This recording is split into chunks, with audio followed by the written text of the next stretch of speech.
Can I give y'all an investing one-on-one class? You don't invest anything into something that you're going to get nothing out of.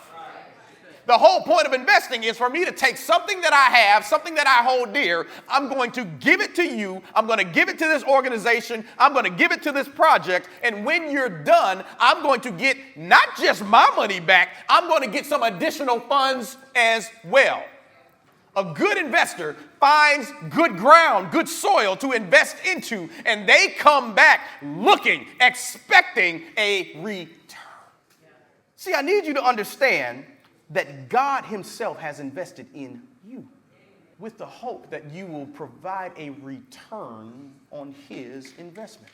Do you really believe that Jesus came here, was wrapped in the flesh of a man, lived a sinless life, died the most gruesome death you can possibly die to give you salvation, to fill you with his spirit so that you can have eternal life, so that he can invest in you and you give him nothing?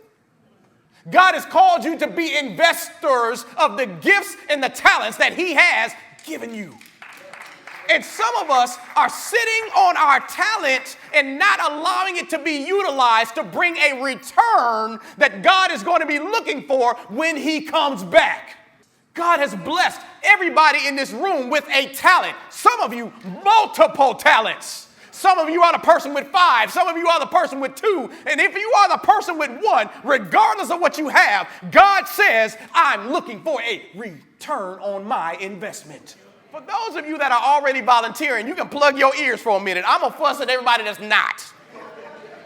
If you are not serving, if you are not volunteering, if you are not investing your talent, you are missing it. God has a business. It's called soul winning. It's the only business he cares about.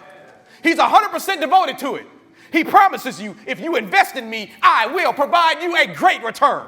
So Jesus says, if you love me, feed my sheep. If you love me, take care of my people. If you love me, love what I love. The Bible tells us that the harvest is plentiful.